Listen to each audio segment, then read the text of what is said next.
Anne-Geneviève de Bourbon. Anne-Geneviève de Bourbon, 28 August 16, 1905, April 1679, was a French princess who is remembered for her beauty and amours, her influence during the civil wars of the Fronde, and her final conversion to Jansenism. Biography. Early life. Anne-Geneviève was the only daughter of Henry de Bourbon, Prince of Condé, and his wife Charlotte Marguerite de Montmorency, and the sister of Louis, Grand Condé. She was born in the prison of the Château of Vincennes, into which her father and mother had been thrown for opposition to Marshal Danker, the favourite of Marie de Médicis, who was then regent during the minority of Louis Roman XIII. She was educated with great strictness in the convent of the Carmelites in the Rue Saint-Jacques in Paris.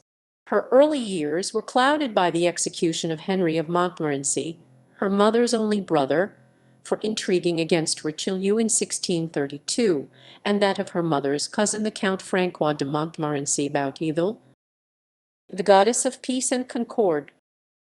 In 1642, she was married to Henry Roman II d'Orleans, Duke of Longueville, governor of Normandy, a widower twice her age. His first wife, Louise de Bourbon, had died in 1637. The marriage was not happy. After Richelieu's death, her father became chief of the Council of Regency during the minority of Louis Roman XIV.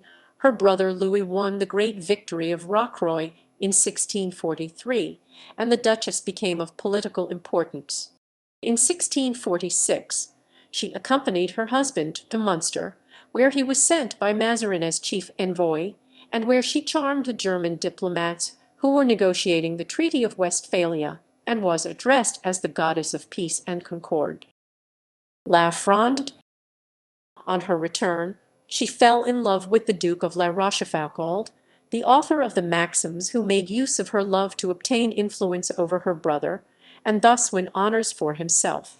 She was the guiding spirit of the First Fronde, when she brought over Armand de Bourbon, Prince de Conti, her second brother, and her husband to the malcontents, but she failed to attract Condé himself, whose loyalty to the court overthrew the First Fronde.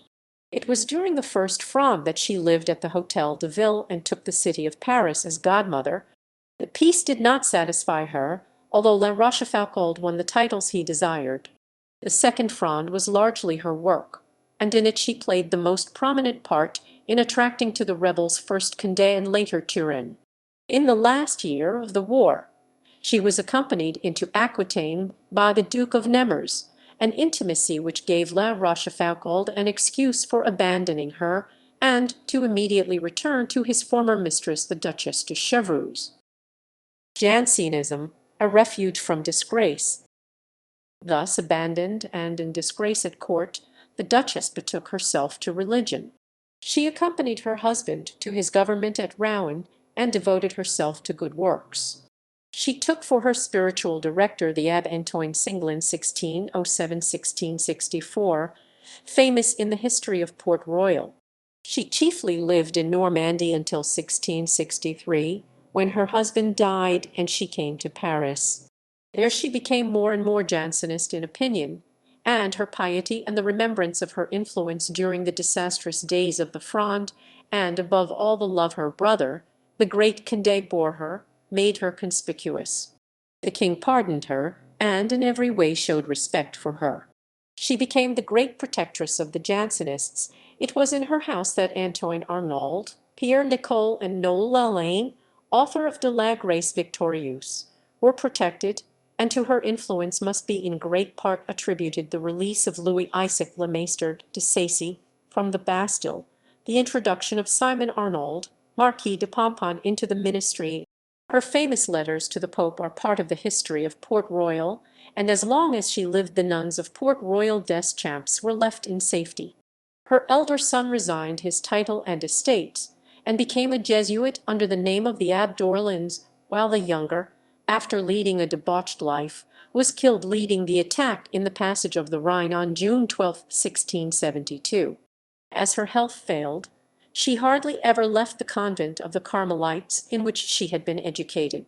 On her death in 1679, she was buried with great splendour by her brother Condé, and her heart, as she had directed, was sent to the nuns of the Port Royal des Champs.